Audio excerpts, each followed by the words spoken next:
Bienvenue dans cette nouvelle vidéo de Lexical Info. Sortie de crise, préservons le Mali de nos égoïsmes. N'oubliez pas de vous abonner juste en bas de cette vidéo à Lexical Info. Jusqu'à présent, les Maliens n'arrivent toujours pas à accorder leur violon pour trouver les voies et moyens à leur crise qui sévit depuis 2012. Ce comportement égoïste des uns et des autres est en train de casser l'unité du pays, de mettre en mal la cohabitation et de détruire le tissu social. Au point que le pays tend vers sa disparition sans aucune réelle prise de conscience de nos compatriotes, engagés dans une course effrénée au gain facile et de la préservation des biens mal acquis sur le dos du peuple malien. À quand la fin de ce tiraillement pour la réalisation de l'union sacrée autour du Mali, le grand malade, plongé dans une crise multidimensionnelle depuis le coup d'État du capitaine Amadou Eya Sanogo contre le régime du général Amadou Toumani Touré, ATT, le 22 mars 2012, le Mali n'arrive pas encore à retrouver le chemin de la paix à cause de la défense des intérêts égoïstes et haïssables des acteurs politiques encouragés dans cette voie suicidaire par leurs militants, partisans et sympathisants qui estiment tout perdre tant que leurs leaders ne gèrent pas les affaires du pays. Ceux qui veulent le changement pour le bonheur de tout un peuple sont taxés d'arrivistes, d'opportunistes et égoïstes, où ils sont venus pour se servir. Et entre ces deux camps antagonistes, le plus grand perdant est le peuple malien, qui assiste impuissamment à cette guerre larvée, qui nuit dangereusement à ses intérêts fondamentaux et à l'unité nationale. Le Mali serait-il un cas atypique dans le monde? La question mérite d'être posée au regard de ce que le peuple malien vit depuis 2012.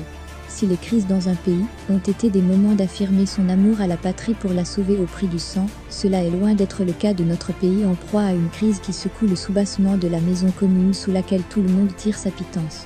Depuis 2012, jusqu'à ce jour, malgré la perte de notre souveraineté sur une bonne partie de notre territoire, abandonné aux mains des groupes terroristes et narcotrafiquants, les Maliens sont restés divisés, quant à une sortie de CIRS, pour permettre à leur pays d'amorcer son développement économique et social sans lequel tout progrès est voué à l'échec. Et jusqu'à présent, ils sont restés campés sur leur position, hostiles à toutes les voies de sortie de crise. Chacun se croit être le détenteur de la vérité et donneur de leçons, et pensant qu'après moi, c'est le déluge. Si c'est le cas, ils se trompent sur toute la ligne. Le cimetière, dit-on, est plein d'indispensables. Qu'ils sachent que le Mali survivra sans eux.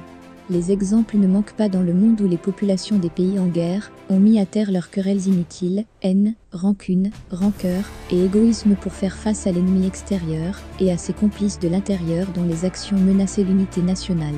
Cela s'est produit dans tous les pays qui ont été engagés dans la Première Guerre mondiale et dans la Seconde Guerre mondiale. Les femmes et les hommes de ces pays ont apporté à leur manière leur soutien de toutes sortes aux militaires au front. Ils ne l'ont pas fait au nom d'un parti politique ou des hommes politiques, mais pour l'intérêt national, dont le fruit appartient à tous les citoyens. Malheureusement, les Maliens n'ont jusque-là pas compris que c'est grâce au sursaut national à tous les niveaux qu'ils pourront sauver leur pays de cette crise, qui n'a que tant causé du tort au peuple malien. Il est temps qu'ils visitent leur propre histoire et l'histoire des autres pays pour trouver les ressorts nécessaires à cette crise, créée par d'autres Maliens à des fins personnelles. Et s'ils ne préservent pas le Mali de leurs égoïsmes, les autres, au nom de l'intégration africaine, viendront faire notre pays à notre place. Quelle malédiction!